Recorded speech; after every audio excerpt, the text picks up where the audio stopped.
All right, everybody. Today we are going to start our topic number 6, and Alhamdulillah, we have total 9 topics. So we are in the 6th topic, and inshallah, the rest of the chapters are also very easy, and we can cover it up very well, inshallah, and very soon. By the end of this week, we will be done with the trigonometry as well, and next week, inshallah, we will be starting transformation and vectors, and then we have only stats and probability left, and then we are done with the course. Okay. Now you can see one thing. This is syllabus of IGCSE exam 0580 trigonometry syllabus. I have attached it from the syllabus. It has a Pythagoras theorem. It has right angle triangles. Okay. It has exact trigonometric values, which is not the part of O levels. It has trigonometric functions, which is not the part of O levels. It has not a right angle triangle. It has Pythagoras theorem and trigonometry in 3D. Okay, so the next page is for O level syllabus. So this is Assalamu Pythagoras alaikum, theorem. sir. Walaikum assalam. O level students, please listen to me. This is O level student syllabus. You will be studying Pythagoras theorem. You will be studying right angle triangles. You will be studying not a right angle triangles and Pythagoras theorem and trigonometry in 3D. ठीक है? आपके course में O level students will not study trigonometric functions and exact trigonometric values. ठीक है? But IGCSE students, they will study each and everything. So let's begin the show. So first of all, let me begin the trigonometry. So I'm going to make notes for you. So all of you, please pay attention. This chapter is very much important. Trigonometry. First of all, let me begin the scenario of the trigonometry. That trigonometry is the branch of maths. It deals with the study of triangle only. So it is the study of triangle only. ठीक है? Now we know that what is a triangle. Where there are few types of triangles on the basis of sides. Types of triangles on basis of sides.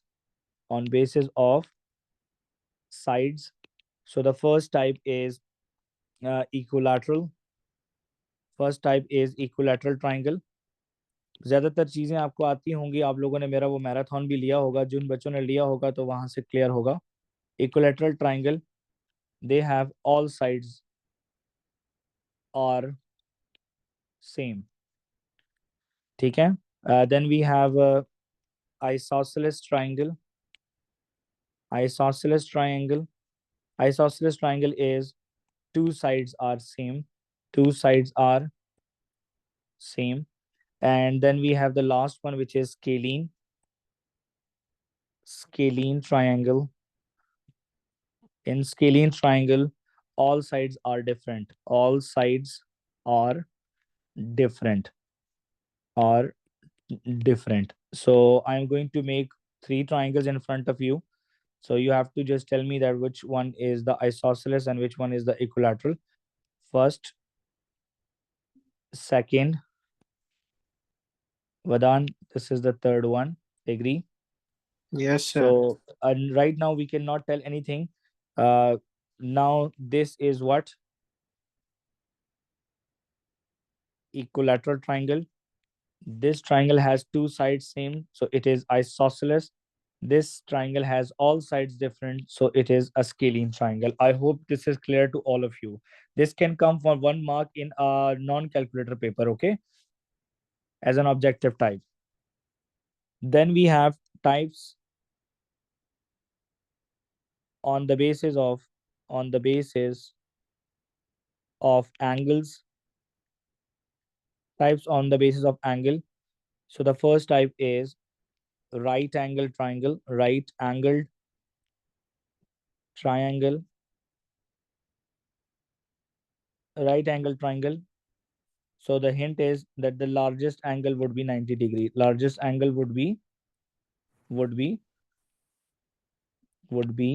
90 degree.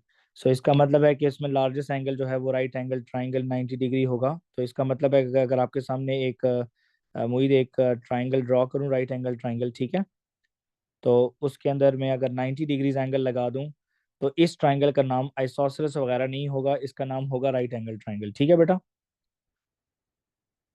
क्योंकि angle given है आपको. ठीक है. Second one is acute angled triangle. Angled triangle. Yamuna, आपको पता है acute angle क्या होता है? largest angle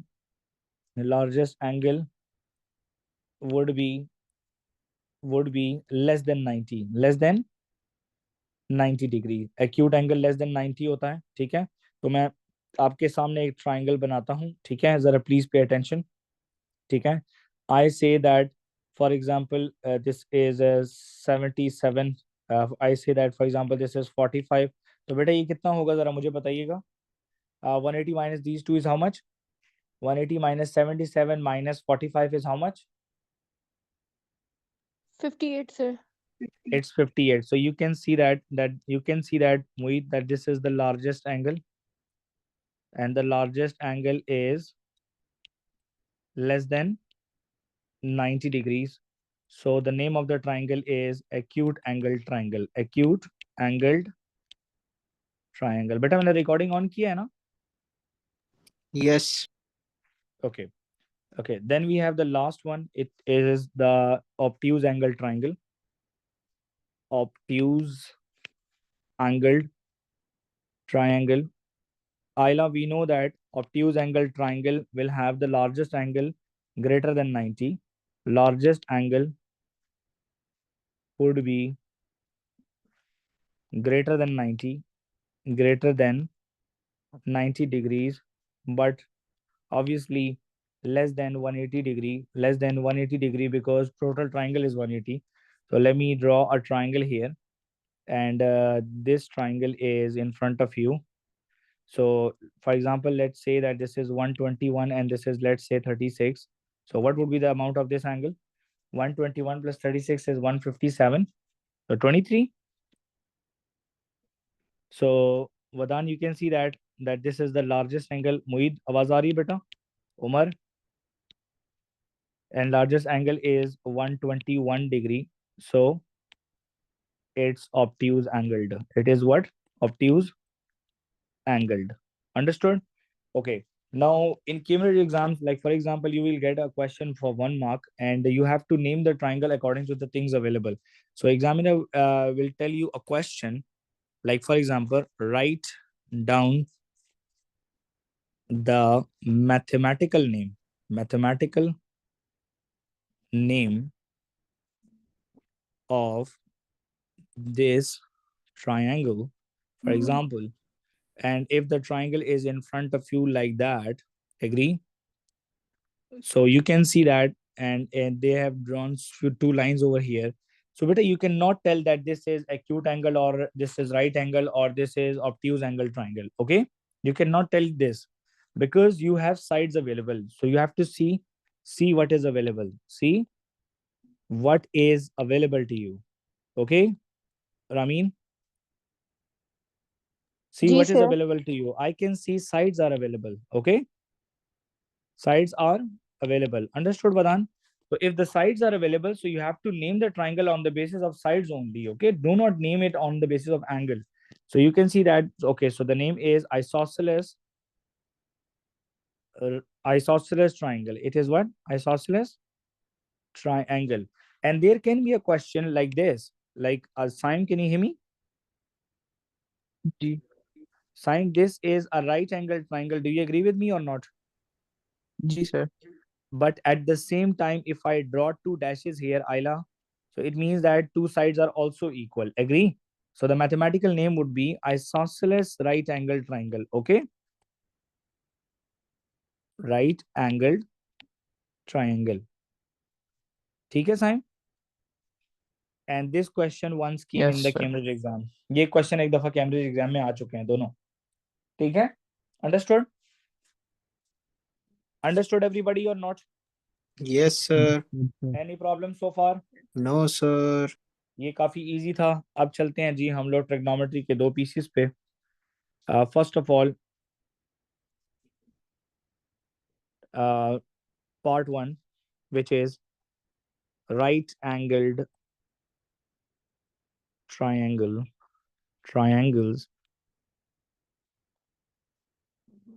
in detail now. In detail. So better right angled triangle is this thing. So remember one thing, that you will be having right angle triangle. So side opposite to the 90 is called what? What is the name of side opposite to the 90? Hypotenuse. Yes. Side opposite to 90 degrees is hypotenuse. Okay. Second, side opposite to any angle other than 90 is opposite side or perpendicular. Side opposite to any other angle, any other angle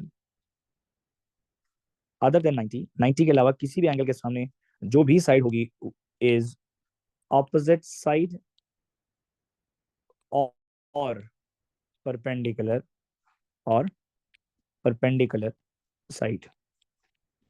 And the third side would be adjacent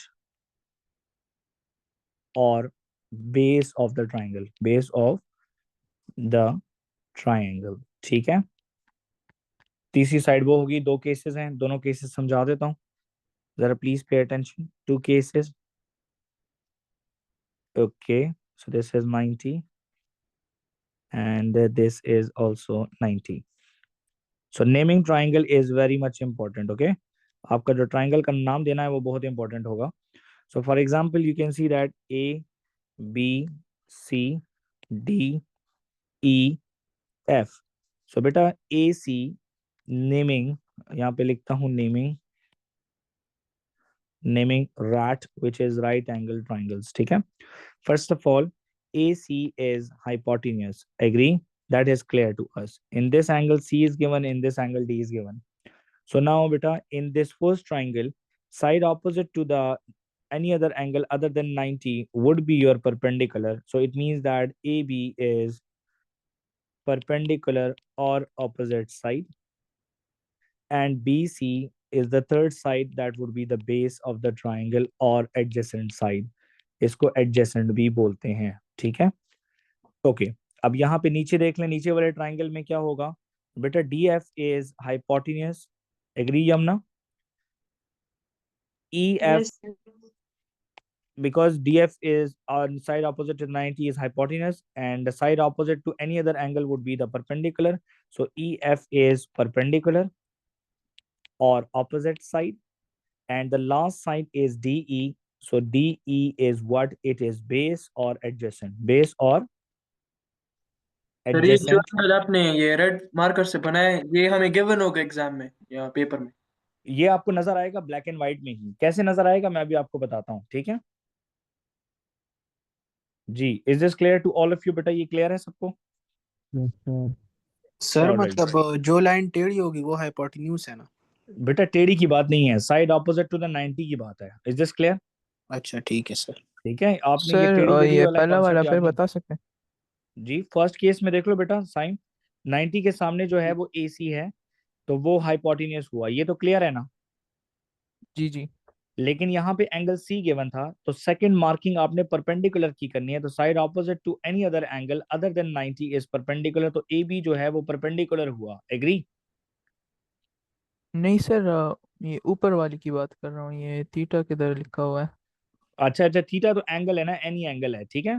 तो उन्होंने वो वहाँ अच्छा. पे मैंने वो वहाँ पे एक्सप्लेनेशन दिया है कि side opposite to the 90 degree is hypotenuse, उसको हाइपोटेन्यूज कहते हैं. ठीक है.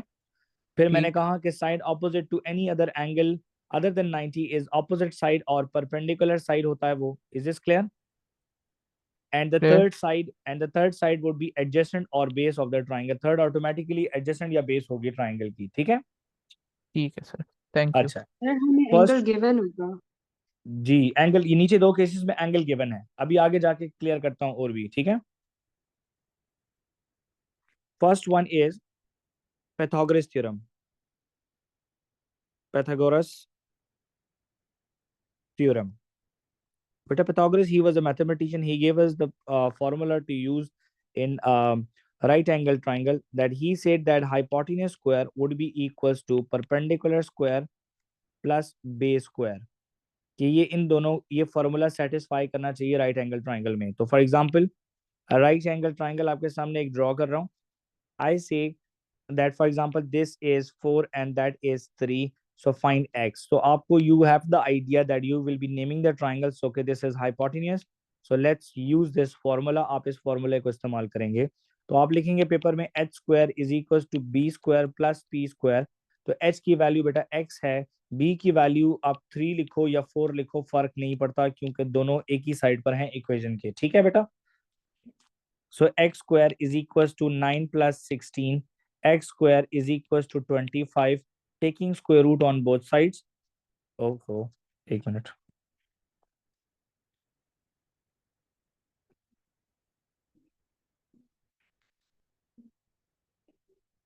Okay. Taking square root on both sides. Square root cancel. So x is equals to 5. So the value of x is 5.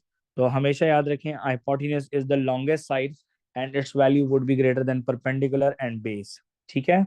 Sign? Sir? Yes?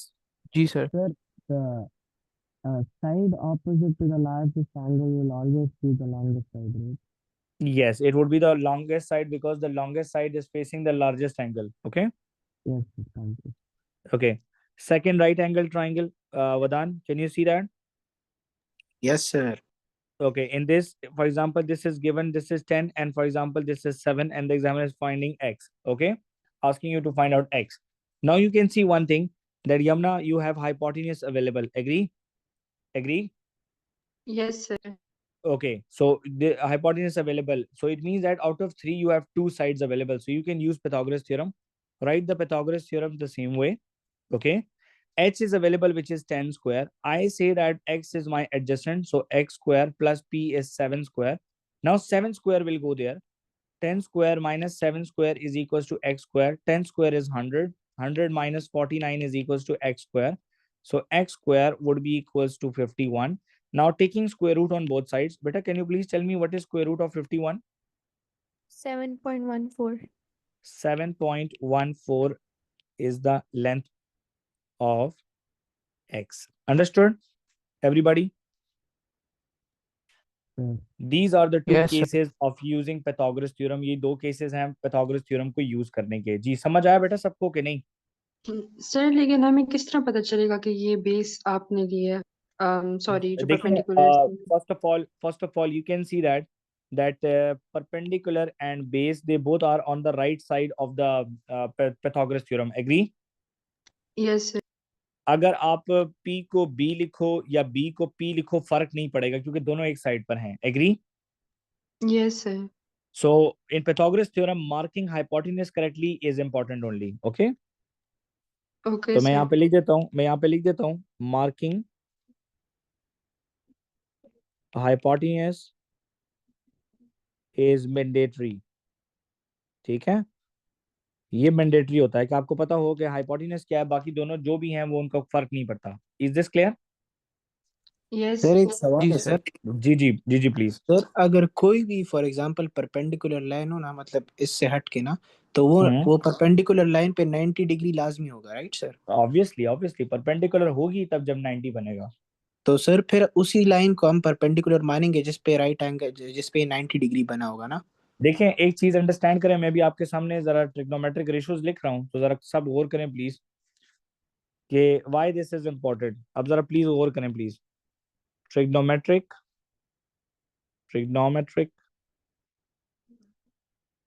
ratios. So beta, we have 3 trigonometric ratios. The first one is sine theta, which is equals to perpendicular divided by hypotenuse. Second one is cos theta, which is base divided by hypotenuse. And third one is tangent theta, which is equals to perpendicular divided by base. Okay, what is this symbol? This symbol is theta, and theta is an angle. ठीक है बेटा? Understood sign? Understood sir. अब यहाँ पे एक चीज understand करें. आप में से कुछ बच्चों ने ऑपोजिट और एडजेसेंट के जरिए इस फॉर्मूला को पढ़ा होगा. ठीक है, किसी ने पढ़ा हुआ ऑपोजिट के जरिए? तो वो ये कोई किसी बच्चे ने पढ़ा हो तो वो कुछ ऐसा होता है. Sine theta is equals to opposite divided by hypotenuse. Cos theta is equals to adjacent divided by hypotenuse, and third one is tangent theta is equals to opposite divided by adjacent. अब ये किसी कोई school में कुछ schools ऐसे पढ़ाते हैं, तो इसका शॉर्टकट क्या होता है? इसका शॉर्टकट होता है SOHCAHTOA. So it is SOH, CAH, TOA. तो इसका मतलब क्या है कि sin theta is equals to opposite divided by hypotenuse, cos theta is equals to adjacent divided by hypotenuse, tangent theta is equals to opposite divided by adjacent. Okay, what is the shortcut for this left side वाला? ठीक है, इसका एक sentence है maths में, अगर आप वो याद कर लो. Some people have curly brown hair through proper brushing.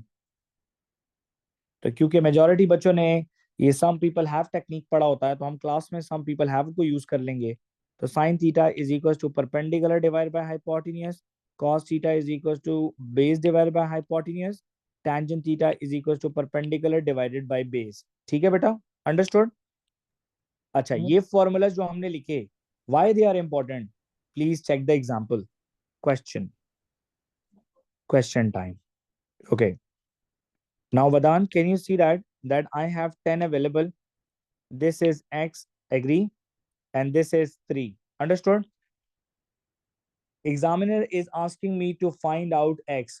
And the question is solve for X. Solve for X. That is the question. Now, marking name of the triangle is very much important. So name triangle first. So step 1 would be, step 1, name sides. Name what? Name sides. ठीक है Vadan? So yes, side opposite to the 90 is hypotenuse, Side opposite to the angle is perpendicular, and the third side is base. okay. Now you can see that out of 3 you have 2 sides available, but you are supposed to find out angles, so you are going to use sin theta, cos theta, or tangent theta. So you have 3 formula. Now step 2 is select formula. Sir cos तो लगेगा. अभी देखते हैं ना, तो हम लिखेंगे जी some people have curly brown hair through proper brushing. I do not have the angle, so I will write question mark on S, C, and T. I have hypotenuse available. Let me take H. I have base available. Let me take B. So I have the tick and 2 ticks and 1 question mark in cos formula. That's the way to select the formula. So sin cos theta would be equals to base divided by hypotenuse. So cos theta would be equals to base is 3, but the hypotenuse is 10. Agree? So what will happen? जी sir. Theta is equals to cos will go there. Okay. So 0.3. Vadan, जब cos इधर जाएगा तो it will become cos inverse. It will become what? Cos inverse. तो ये हो जाएगा बेटा cos inverse. This would be cos inverse 3/10. So now use your scientific calculator. How to find out cos inverse? How to use cos inverse in the calculator? Press shift and then press the cos button. तो आपके पास cos inverse आ जाता है. ठीक है, एक minute मुझे दीजिएगा जरा कि मैं यहाँ पे 72.54. just give me a second. Let me show everybody. Add आ गया.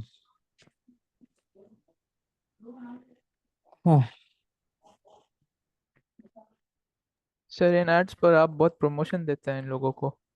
क्या करूँ ना. अच्छा चलें, देखिए जी, शिफ्ट एंड कॉस का बटन दबाएं. Cos inverse fraction 3 divided by 10 bracket close and the answer is 72.54.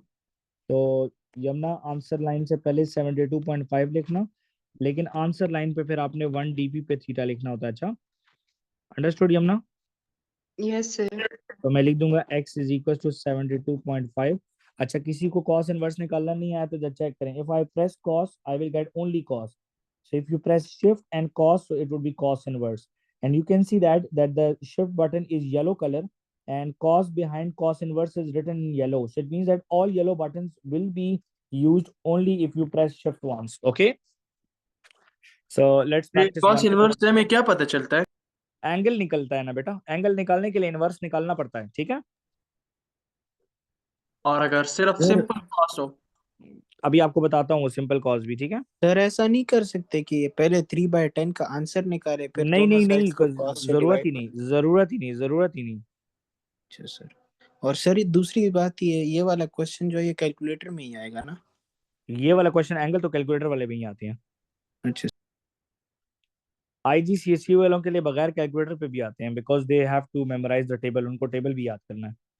Sir हमारे उनको लिए तो नहीं है। नहीं, आप लोग O लेवल्स वालों के लिए नहीं है। अच्छा, please pay attention. For example बेटा, this angle is 60, this angle is 60, and they say that, for example, this length is 9.5 and the demand is X. Okay, now step one is naming sides. Understood, Yamna? Step one was naming sides. So Yamna, let's name them. So Yamna, this X is hypotenuse, do you agree? Yes, sir. Okay, side opposite to the angle is? Perpendicular. Okay, so third side is? Base. Okay, तीनों फार्मूले बताओ बेटा। Step 2 है selecting formula. Step 2 जी, तीनों फार्मूले बताएं बेटा। यमुना वो सेंटेंस पढ़े जो ऊपर लिखा था मैंने, सम पीपल हैव वाला। Some people have curly brown hair through proper brushing. अच्छा देखिए, मैंने सारी आपकी बात सुनी और सिर्फ मैंने फर्स्ट लेटर लिखे हैं। Any problem? No, sir. Okay Yamuna, I have angle in this question, yes, agree? Yes, sir. Agree, I have perpendicular available, yes. Yes, What sir. I want to find hypotenuse. So which formula has 2 ticks and 1 question mark? Sine. Very good. So you just write the formula. Sine theta is equals to perpendicular divided by hypotenuse. Moeed, pay attention beta. Sine theta, theta is available, sine 60 लिखेंगे हम. Understood? Perpendicular is 9.5 and hypotenuse is x. Moeed, ये x चला जाएगा sin 60 की जगह पर और sin 60 x की जगह पर आ जाएगा। Understood? जी सर।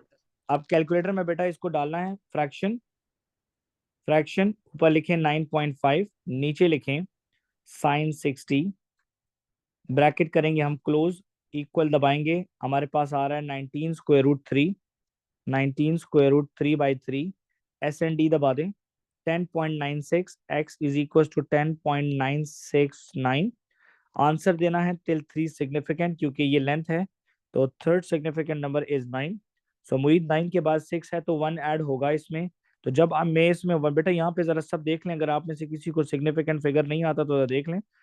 9 के बाद बेटा 6 है तो यहाँ पे 1 ऐड होना है, तो जब मैं 1 ऐड करूंगा तो इट विल बिकम 10, तो ये हो जाएगा 11.0। अंडरस्टूड एवरीबडी और not? Agree? And 11.0 will show the examiner that okay, this answer is rounded off answer. Understood everybody or not? Yes. Yes लेकिन ये 10.969 को लिखना जरूरी है ना? 10.969 जी लिखना जरूरी है, जाहिर सी बात है। बिल्कुल ये मैं ये इसलिए लिखना जरूरी है बेटा आपको, क्योंकि आपको राउंडिंग ऑफ एग्जामिनर को तो शो करनी है ना, ठीक है। एग्जैक्टली सर, बिल्कुल। अगर आप डायरेक्ट ही कैलकुलेटर से 10.9 उठा लो तो आपका एक नंबर कट सकता है, ठीक है। समझ आई? जी सर। अच्छा जरा सब एक देखें, एक क्वेश्चन और ट्राई करते हैं और फिर मैं एरिया पे चला जाऊंगा ताकि राइट एंगल ट्राइंगल हमारा आज खत्म हो जाए। एक क्वेश्चन और देख लें, question number 3। Sir, yup, sir, for 10th grade, we won't be using the other three trigonometric ratios. which ones? Okay, can you please talk loudly? I cannot hear you properly. Hello, sir. Am I now audible? Yeah, Sir, will we not be using the other three trigonometric ratios? no. In Cambridge, only 3. Okay, sir. Thank you. Okay, it's A, B, C. It's a triangle in front of you, and let me write here that this is my requirement X, this is Y, this is, for example, 9, and this is 15. Examiner is asking find X and find Y. ठीक है, find x and find y. So find x. So Yamna, I am going to draw the right angle triangle one more time. Agree? I'm not writing y this time. Any problem? Any problem, No, Yamna? Okay, क्योंकि ऊपर double requirement है तो हम पहले x निकालेंगे फिर y निकालेंगे। तो ऑब्वियस सी बात है, क्योंकि दोनों में से कोई भी निकाल लेंगे तो 180 से माइनस करेंगे तो we will get the remaining one. Okay, so Yamna, we know that 15 is the hypotenuse. It is the side opposite to the 90. Side opposite to the angle is my perpendicular, and this is my base. Understood? yes, sir. Understood. So, beta, naming sides is important. Now you have to select the formula. Now you can see that you have hypotenuse and base. So you have curly brown here. So you can use cos theta here. Agree? So I'm not writing the formulas, just doing it in the exam style. So cos theta would be equals to base divided by hypotenuse. So cos x would be equals to base is 9 and hypotenuse is 15. So x would be equals to cos inverse of 9 by 15. So shift and cos inverse 9 by 15, close the bracket, equals, so x is 53.1, x is equals to 53.13. So x would be equals to till one decimal place 53.1 degree. मोहित समझ आइए बेटा? जी जी sir, अभी समझ आ गई। और मोहित find y के लिए, sir एक फाइंड सवाल। बेटा एक मिनट, फाइंड y के लिए no need to use 180 minus 90 minus 53.1 because sum of all angles would be equals to 180 degree. So 180 minus 90 minus 53.1. So the answer is 36.9 would be the value of y. तो y degree is equal to this much. जी बदान बेटा बोले। Sir मैं ये कह रहा था कि अगर हम x की जगह पहले y फाइंड करें थ्रू ये साइन कॉस tan, तो ये पॉसिबल तो नहीं है क्योंकि उसका 15 तो है लेकिन वो दूसरी साइड वाला नहीं है ना हमारे तो पास। बेटा देखो, आप अगर आपने y अगर फाइंड किया होता ना, ठीक है, तो जी y के ऑपोजिट परपेंडिकुलर था और यहाँ पे हाइपोटेन्यूस है, तो आपने साइन थीटा इस्तेमाल किया होता फिर, ठीक है। अच्छा अच्छा ठीक है आप सर। साइन थीटा इस्तेमाल करो, कॉस थीटा इस्तेमाल करो, टैंजेंट थीटा इस्तेमाल करो, आंसर सेम आएंगे। Okay, okay sir. चलें जरा आप एक मिनट मुझे दीजिएगा कि मैं जरा यहाँ पे कुछ क्वेश्चंस जो है ना यहाँ पे पास पेपर से उठाना चाहता हूँ। तो देखें जरा कि पास पेपर सर क्वेश्चंस जो हैं। जी मेरा बेटा। सर, तो फिर हम लोग पाइथागोरस वाला जो फॉर्मूला है वो हम कब यूज करेंगे, लाइक अगर बेटा इसी बेटा क्वेश्चन पाइथागोरस थ्योरम में एंगल नहीं होते, वहां पे सिर्फ साइड्स होती हैं, है ना। यस है। तो वहां पे साइड्स होती हैं, जब आपके पास दो साइड्स अवेलेबल हो, तीसरी साइड निकालनी हो तो पाइथागोरस थ्योरम इस्तेमाल करोगी, साइन कॉस टेंजेंट नहीं। Okay, okay. Understood? Yup. Yes Sir, instead of doing 180 minus 90 minus 53.1, why can't we just do 90 minus या 53.1? वी कैन डू इट बेटा, हम लोग कर सकते हैं, ठीक है। I was doing it just for the sake of better understanding for the students. Okay, Okay, sir.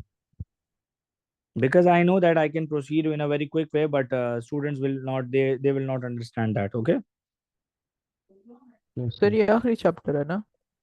नहीं नहीं बेटा, इसके बाद हमारा इंशाल्लाह ट्रांसफॉर्मेशन एंड वेक्टर्स है, फिर स्टैटिस्टिक्स और फिर प्रोबेबिलिटी और फिर क्वेश्चन खत्म। ठीक है सर। क्वेश्चन कहता हूँ, कोर्स खत्म। एक बार मुझे जरा एक मिनट दीजिएगा, तो मैं राइट एंगल ट्राइंगल के क्वेश्चन निकाल रहा हूँ। Sir, vectors, have you finished, sir? No, transformation and vectors is next. Okay, जरा see बेटा, this is the trigonometry question. They say that the diagram shows ABCD because we are done with the bearing, हमने bearing किया हुआ है। The bearing of B from A is 140. The bearing of B from A is 140. C is due east of B.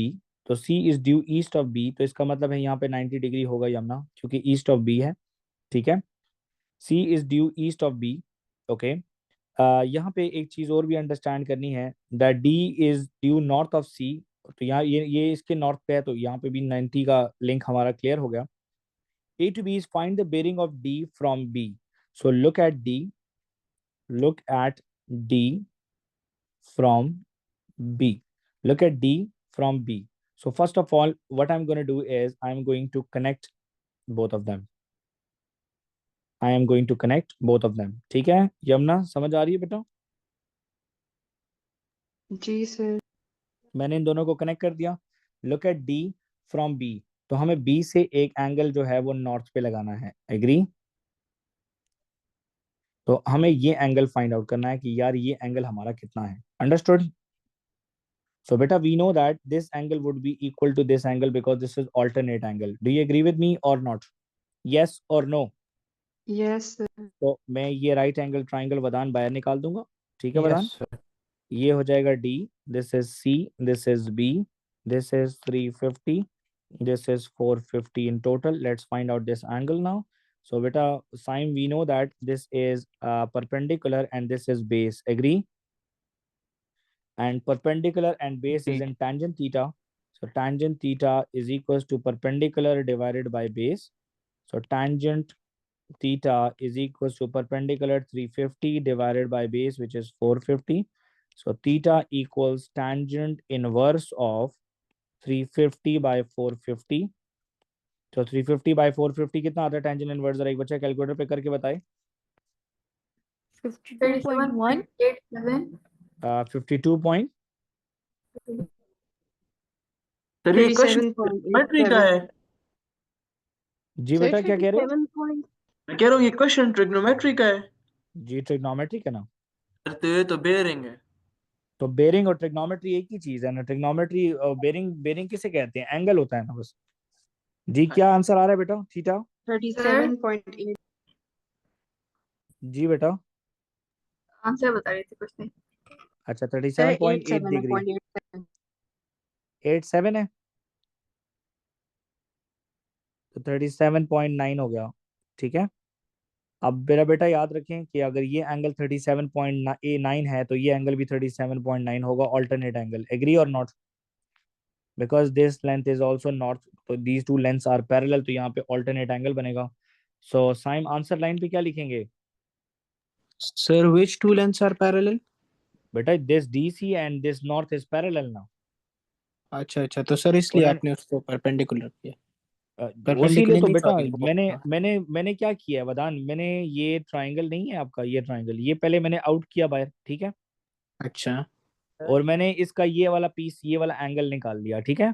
क्योंकि ये angle और ये angle आपस में ऑल्टरनेट्स होंगे। एग्री? जी सर। क्योंकि ये दोनों लाइनें आपस में पैरेलल हैं, क्योंकि उन्होंने लिखा हुआ है क्वेश्चन में कि that D is due north of C। समझ आई? Yes sir. तो वो भी नॉर्थ है तो ये भी नॉर्थ है, तो दोनों नॉर्थ आपस में पैरेलल ही होते हैं ना। हाँ ठीक है sine, sir. What is the answer? Answer line पे क्या लिखेंगे साइन? सर पता नहीं। बेटा एंगल निकाल दिया ना आपने ना। ओ 37.9. 37.9। नहीं, you will be writing 037.9. Is this clear? Bearing is 3 digit number. याद ओ है? Sir, हाँ this is ठीक है। 4 digits, sir. सर 0 वैसे इस क्वेश्चन की या बिल्कुल समझ नहीं आई। एक मिनट सबर करें, अविनाश कुछ कह रहा है जी। sir, but this is 4 digits, no? 0, 3, 7, and 9. बेटा this 0.9 is a decimal here, okay? Okay. So can we round it off to 0, ना 3, ना ना ना ना ना, don't round off, okay? okay. ठीक है जी साइन। सर ये क्वेश्चन फिर समझा सकते हैं? देखिए क्वेश्चन में कह रहा था diagram shows ABCD and the bearing of B from A is 140। वो नजर भी आ रही है आपको। ठीक है। C ji is due east of B, तो C is due east of B, तो C जो है वो ईस्ट ऑफ B है, तो B का ईस्ट साइड है, तो मैंने वहां पे 90 डिग्री एंगल पहले ही लगा दिया था। ठीक है। ठीक है। टेक्निकली वो 90 डिग्री एंगल जो है ना वो यहाँ पे लगना चाहिए था। Is this clear? जी ओके फिर क्या हुआ? फिर क्योंकि अगली लाइन हमने पढ़ ली थी, वो था D is due north of C। ठीक है। तो C, D is due north of C, तो C के नॉर्थ पे D है, तो मतलब ऊपर राइट एंगल ट्राइंगल बना है, तो ये नीचे भी राइट एंगल ट्राइंगल होगा ना। ऑब्वियस सी बात है। जी तो होगा। मैंने क्या किया, ट्राइंगल BDC को I extracted triangle BDC outside, I found that angle D, and angle D and the bearing, they are alternate angles, so that is the reason I got the answer in a very quick way. ओ क्योंकि ठीक है। bearing of D from B का क्या मतलब है? Sign bearing में पढ़ा था हमने कि it is look at D from B, okay? जी तो आप B पे खड़े होकर मगर D को देखो तो 37.9 मोड़ोगे कि नहीं क्लॉकवाइज? जी सर, तो दैट मगर इज द हमने रीजन। वो जी बाय से कैसे निकाला? क्या चीज बाहर से कैसे मतलब? आपने तो एंगल ट्रायंगल DBC में एंगल बी निकाला है ना? मैंने एंगल बी नहीं, मैंने एंगल डी निकाला है बेटा, मैंने एंगल डी निकाला है, which this angle is 37.9।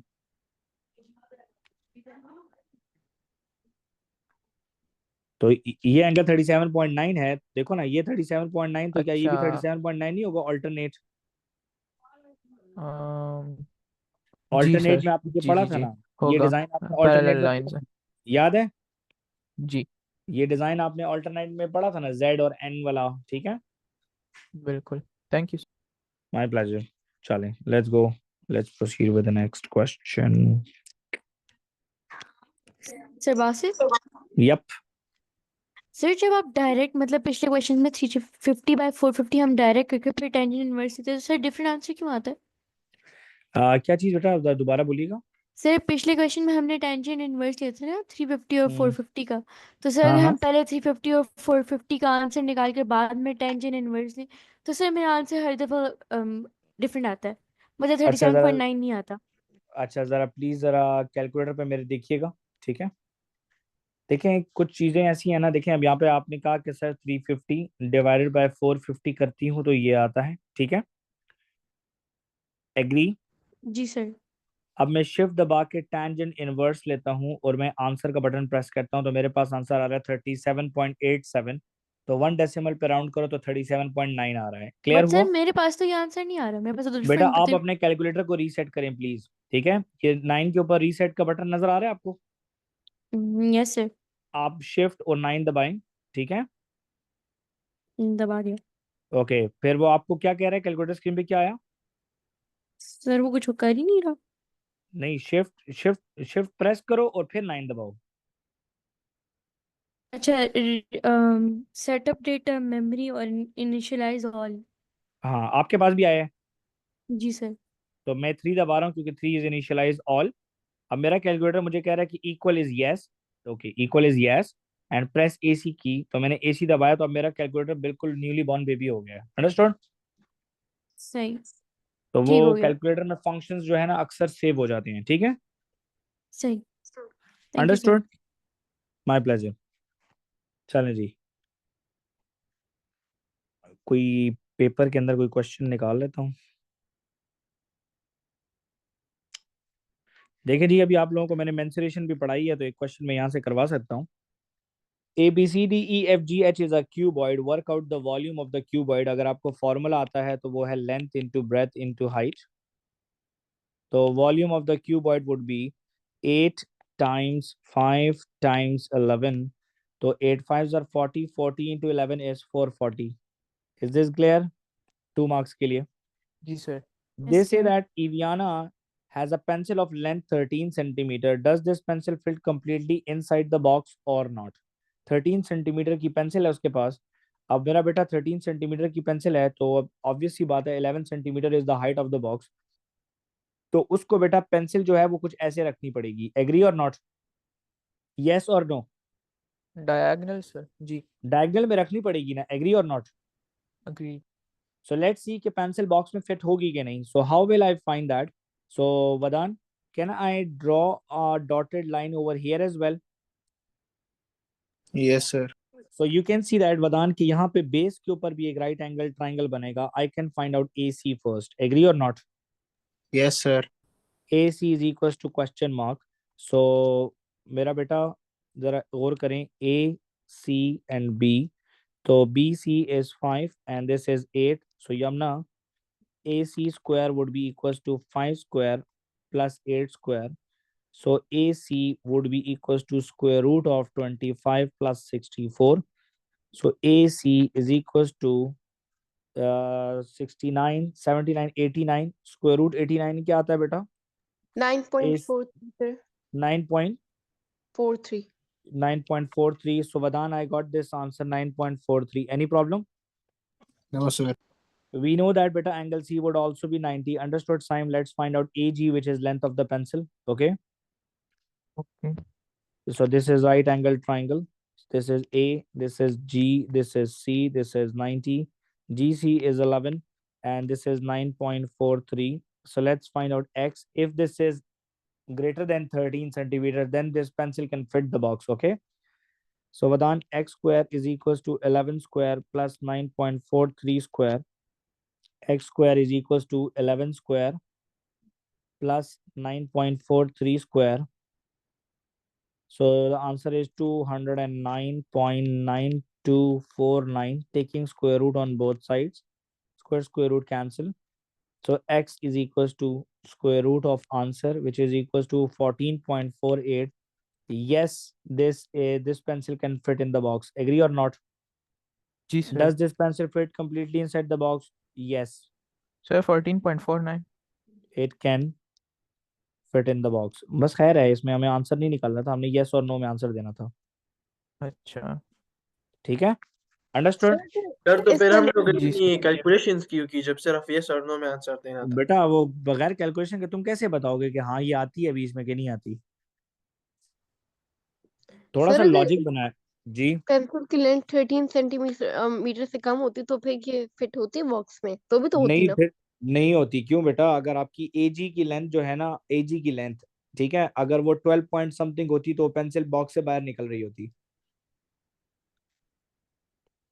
Understood? अच्छा। यस ऑब्वियसली बेटा. देखिए AG is the length of the pencil. हमने ये सपोज किया था that AG is the length of pencil. Understood?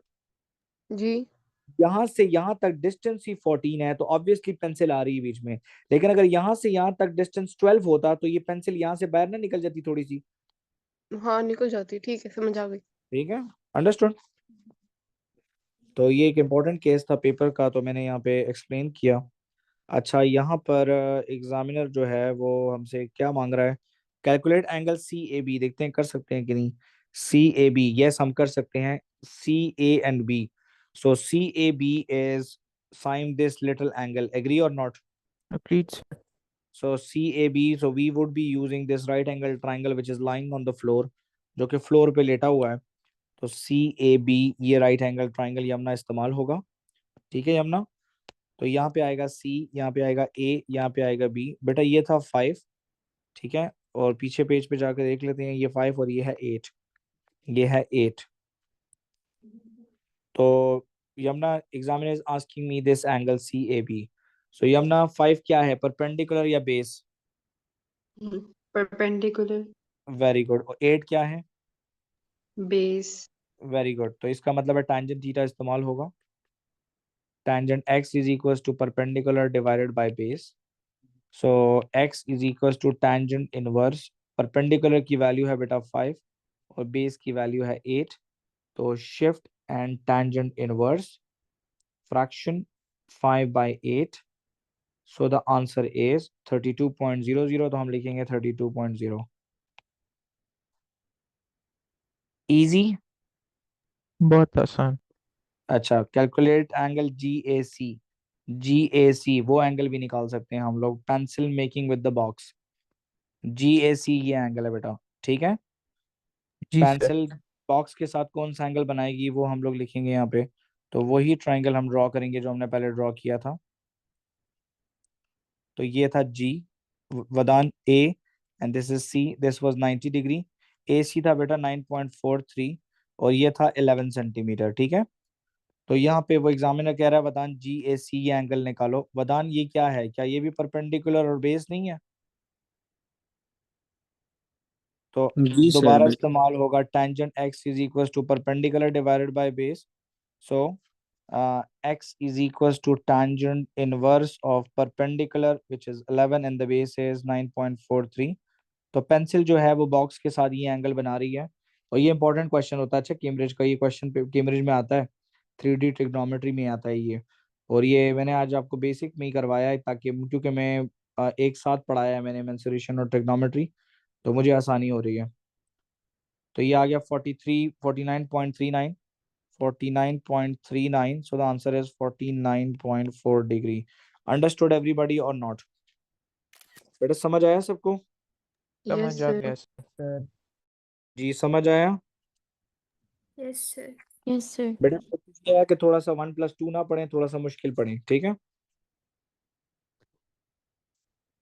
ठीक है सर. देखें जी. अब ये भी ट्रिग्नोमेट्री का पाइथागोरस थ्योरम की एप्लीकेशन है. The diagram shows prism ABCDEF. AB is 13, AC is 20, and CF is 24, and angle ABC is 90. Calculate the total surface area of the prism. The total surface area of the prism is area of all faces. Area of all faces. So ये 6 mark का question है. तो area of all faces. So Yamna, I have one right angle triangle in the front. Any problem? No, sir. ठीक है. Okay, first of all बेटा BC निकाल लेते हैं क्योंकि BC की हमें रिक्वायरमेंट में जरूरत है. तो हम BC को फाइंड आउट करते हैं. तो यमुना पैथागोरस थ्योरम अप्लाई करना है. तो 20 square is equal to 13 square plus BC square. Any problem?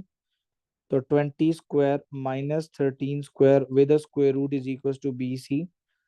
सो यमुना ये क्लियर हुआ कि BC की वैल्यू कैसे निकल रही है? जी सर, क्योंकि वहां पे साइड्स है ना. जी 13 स्क्वायर. तो बेटा BC की वैल्यू आई है square root 231 which is 15.2. So sine this is 15.2. Sine A1 would be area of triangle, which would be 1/2 into base into height. Remember that? जी sir. So 1/2 base is 15.2 and height of the triangle is 13.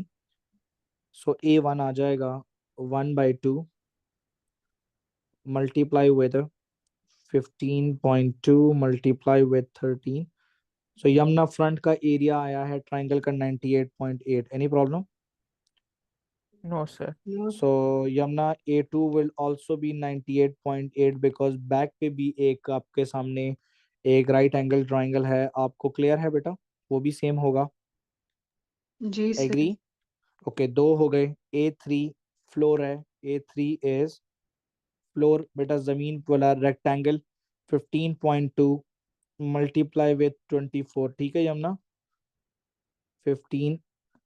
15.2 multiply with 24. This is the area of the floor, which is 364.8. Sine A4 is the slant rectangle. Agree? जी sir. Slant rectangle is 20 and 24. Do you agree with me or not?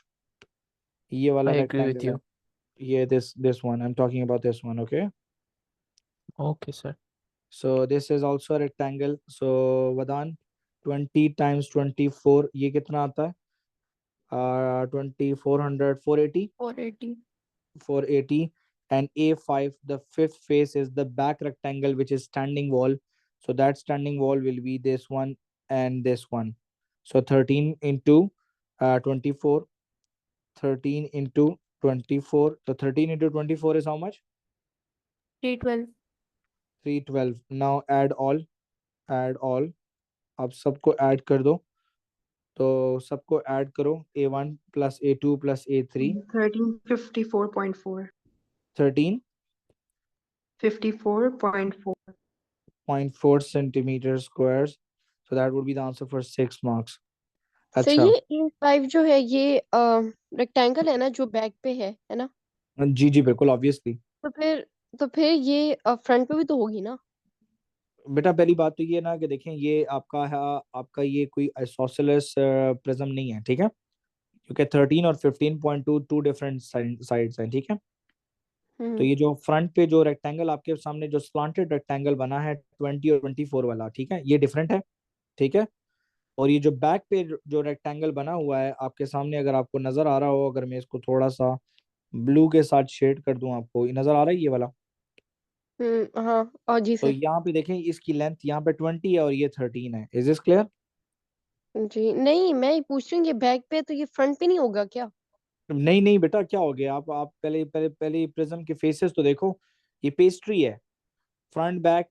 ठीक है? Floor, the standing one and the slant area. Agree? जी sir. 5 faces हैं इसके total.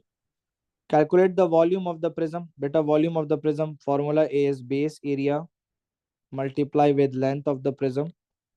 Yamna, the base area is the triangle, which is 98.8. Multiply by length of the pastry is 24. Let's say it's pastry. So 98.8 multiply with 24. So the answer is 2371. 0.2. Okay, now here comes the fun part, the trigonometry part. So please pay attention, everybody. It is very much important. So examiner is saying, I'm going to erase all these things now. मैं यहाँ से ये सारी चीजें मिटा रहा हूँ. Examiner is saying, calculate the angle that AF makes with the base. It's the same scenario. ठीक है? So AF is this thing. It makes with the base an angle. So we will be using the same scenario over there. Understood? So let's find out BF. तो आप पहले BF find करेंगे. ये floor पे right angle triangle पड़ा हुआ है. So BF is this slant length and it is with this right angle triangle and which is C. So BC is 15.2 and this one is CF is 24. ठीक है यमुना बेटा? तो पहले BF निकाल लो. तो ये आएगा बेटा BF, क्योंकि हाइपोटेनस है, BF square is equals to 24 square plus 15.2 square. ठीक है बेटा? तो BF is equals to square root of the right side Yamuna, which is 24 square plus Arun, are you in the class? 15.2 square. So the answer is 24.40. So the answer is 24. एक में ये लिख देता हूँ मैं जरा. जी बेटा 28.41. Okay, so now Yamna, I got the answer that this is 28.41. अब यमुना वो कह रहा है calculate the angle that AF, like let's suppose Yamuna AF is the pencil. Okay, तो AF makes with the base. तो base के साथ वो एंगल ये वाला बना रही है. अंडरस्टूड? अब ये राइट एंगल ट्राइंगल सर ये देखें नहीं समझ AB. आया जो भी आपने बताया. कौन सा बेटा? ये जो लेंथ निकाली है मैंने. नहीं ये तो समझ आया, अभी जो आप ये बता रहे हैं पेंसिल वाला देखो मुझे नहीं कैलकुलेट द समझ. एंगल, जरा ये सेंटेंस पढ़ें. Calculate the angle that AF makes with the base. Agree? आपको याद है पिछले पार्ट में ये जी सर. पेंसिल की तरह ये एक चीज पड़ी हुई है बीच में. Agree or not? Yes sir. ये एंगल बेस के साथ बनाएगी तो इसका मतलब है ये एंगल जो है वो BF के साथ बनाएगी ना. एग्री? जी सर. आपके पास ये ट्राइंगल है AB और F, ये राइट एंगल ट्राइंगल है. Agree or not? Yes sir. तो ये हो गया A, ये हो गया B, ये हो गया F. This is 90, AB is 13 and BF is 28.41. आपको ये एंगल चाहिए. तो बेटा यमुना आपको पता है एंगल के सामने क्या होता है? परपेंडिकुलर होता है और ये बेस है. तो टेंजेंट थीटा लगेगा ना. जी सर. तो angle F would be equals to tangent inverse of perpendicular divided by base 28.41. So angle F कितना आ रहा है बेटा? Shift and tangent inverse fraction 24.5. 30 divided by 28.41. So the answer is 24.6. Answer कितना आ रहा है? 24.6. वन डेसिमल प्लेस पे मैंने round कर दिया. देखो मैंने ट्रिग्नोमेट्री को साथ ही मिक्स किया है मेंसुरेशन के साथ, क्योंकि दोनों एक साथ पढ़ाए हैं. तो वो अब आपको इजी सेंस अवेलेबल हो जाएगा क्वेश्चंस में भी. ठीक है? इंशाल्लाह sir. Just clear everybody or not? ज्यादातर मेंसुरेशन और ट्रिग्नोमेट्री सेम क्वेश्चंस में आते हैं ना, मतलब जिस तरह आपने अभी दिखाया है. जी तकरीबन ये इन दोनों का ही कॉम्बो बनता है. ठीक है?